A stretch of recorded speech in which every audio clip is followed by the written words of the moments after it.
Good day, participants! I'm now here at Lintown Peak in Baybay City, Leyte, and I'm here to teach you Module 4, Lesson 2 on how to make 3D illusion using linear perspective and atmospheric perspective.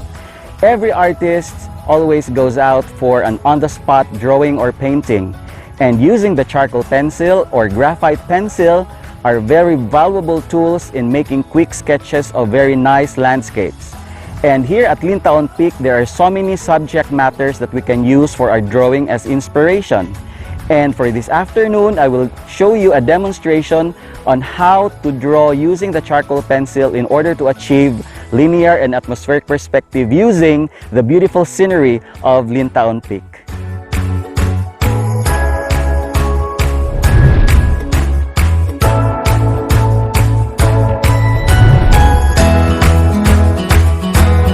I've already chosen a nice spot where I can draw my charcoal sketch of the Lintown Peak and the view of Baybay City below. With me, I brought a sketch pad, my charcoal pencil and eraser. I also brought with me my folding stool so that I can sit comfortably here on top of the hill. So watch me draw the scene here at Lintown Peak.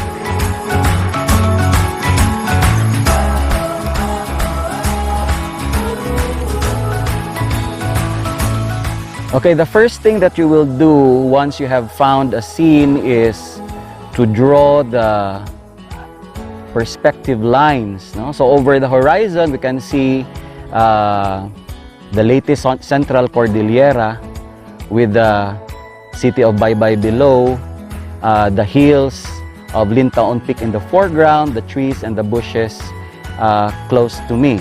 So what I will do is I'll first try to establish my horizon. So I'm going to establish my own horizon, which is the spot where the Leyte Central Cordilleras is passing through. And then I'll try to establish the angle of the Baybay City Bay below. And then the curve of the hills in the foreground. Okay. So you don't have to be very detailed yet. It can be very rough as long as you will be able to capture the lines in front of you. So this is a very foggy and windy day.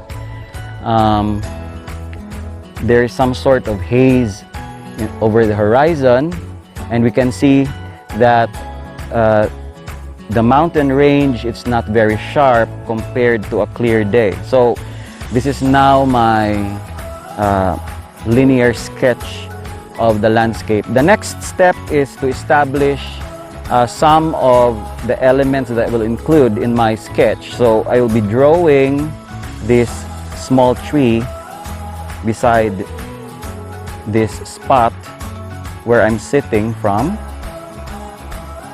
Okay, this is what they call as a dumon tree. This is some sort of a sour kind of fruit, no? So the fruit of the dumon is sour, and I think some species of birds love to eat the fruits of this tree. Okay, so if you noticed, I immediately included the details of the tree's foliage. Okay, this is to establish my foreground. So you have to remember, when you make sketches of landscapes, objects close to you tend to be more detailed than those in the background. Okay, this is my foreground. And objects closer to you tend to be more darker in terms of tone compared to the things in the background. So objects in the foreground of a landscape tend to be more darker and more detailed. It's because we are trying to create the illusion that it's closer to the viewer. Okay, next I'll try to include some of the contours in the background. So over here are actually hills with clumps of trees, but you don't have to be very detailed on them. So you can just express the clump of trees in a few strokes and tones. Okay, so if you do a charcoal sketch, you're not expected to linger very long in the location, especially if you don't have enough time to really sketch. You don't have the luxury of time to really sketch very long. So just impressions. So for example, these lines can just be impressions of the coconut trees. So the most important thing is you have to remember that a charcoal sketch is just an initial rendition of a final drawing that you will be making in your studio. It's not the final output that you're expected to make. Okay, so the palm trees can just be expressed through a series of impressionistic lines. So the thing that you have, or the skill that you have to develop, is to really work fast, no? Learn how to work fast. Okay, just like today, it's so windy and it's quite sunny and hot. Okay, unless you brought with you your umbrella or shade, then you can stay longer in one spot. But usually when I do my sketch, I try to soak into the scene, try to internalize and visualize the scene, and just a reminder, since you don't have enough time to be staying in the location, you have to take photos of your scenery. Okay, I'm trying to draw now the area where Baybay City is found. Okay, this is the coast, and the city is found here. So I'll just draw little impressions of the buildings. So this is now the mountain range of the Leyte Central Cordillera. So it's just a flat background, a flat dark background. But this will give me a guide already. If I'm going to convert this drawing into a painting, this will give me an idea of how the real scene looks like in life, and I can compare it with my photograph, no? So you don't have to really capture all the detail. So the background is quite light compared to the foreground's shadows here. So the shadows here are created by the ridges in between the hills.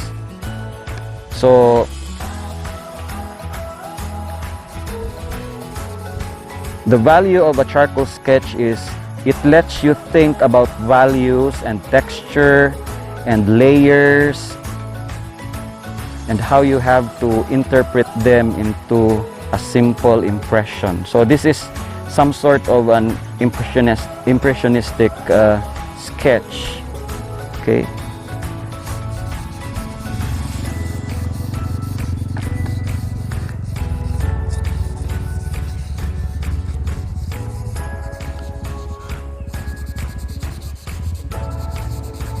So I'm now trying to finalize my sketch before I'll call it a day.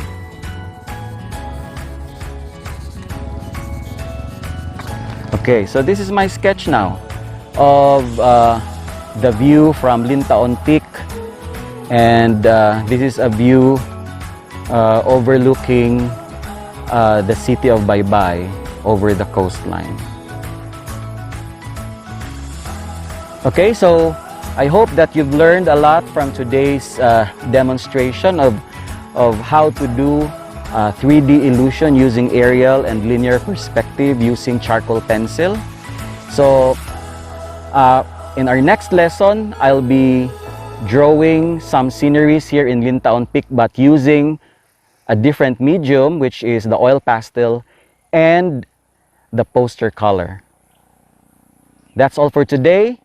Thank you, and please don't forget to share your drawings and output of your own impressions using the charcoal pencil. So don't forget to post your drawings on our FB group by using our hashtag SOA Visual Arts. I'm now ready for your questions.